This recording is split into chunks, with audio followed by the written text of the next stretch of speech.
Human trafficking is something that I would have never thought happens here in LA right underneath our noses.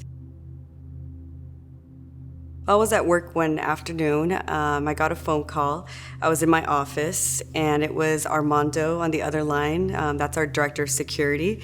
And he just told me that he needed me urgently down in the lobby area. When I arrived in the lobby, I touched base with our food and beverage manager, who informed me that a young lady had flagged him down from the lobby restroom. She stated to him that she was abducted, being held against her will, and needed help.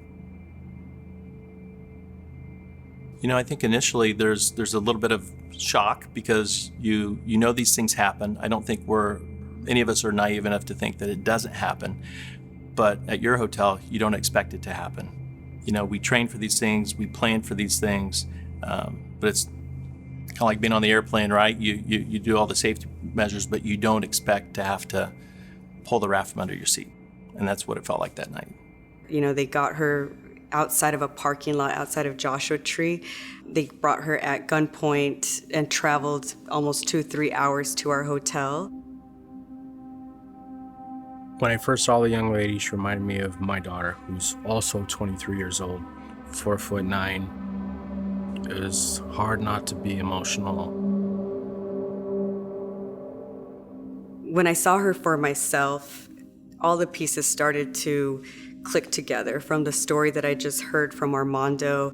At that moment, my goal was just to make her feel comfortable. So I asked her if she was okay, and she said that she was also being physically abused. And the reason that she was wearing so much heavy makeup was because she needed to cover up some of the bruises. I immediately knew what was going on. I knew something was wrong. She was a victim of human trafficking. So during the interview, we contacted the police to inform them we had a human trafficking situation, and we contacted the paramedics regarding her medical condition to have her evaluated in case she needed to go directly to the hospital.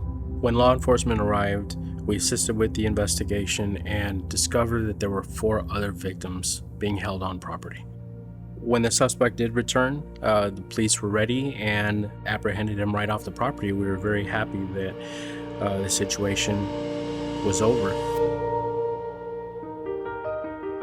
You know, I don't think you expect things like this to happen here, but you know, they can happen anywhere. They can happen at the nicest luxury resort. They can happen at the smallest bed and breakfast. The AHLA Foundation's work to raise awareness around this topic is critical. Their goal to have every associate in the hospitality industry trained is very important, and we saw that firsthand at our property.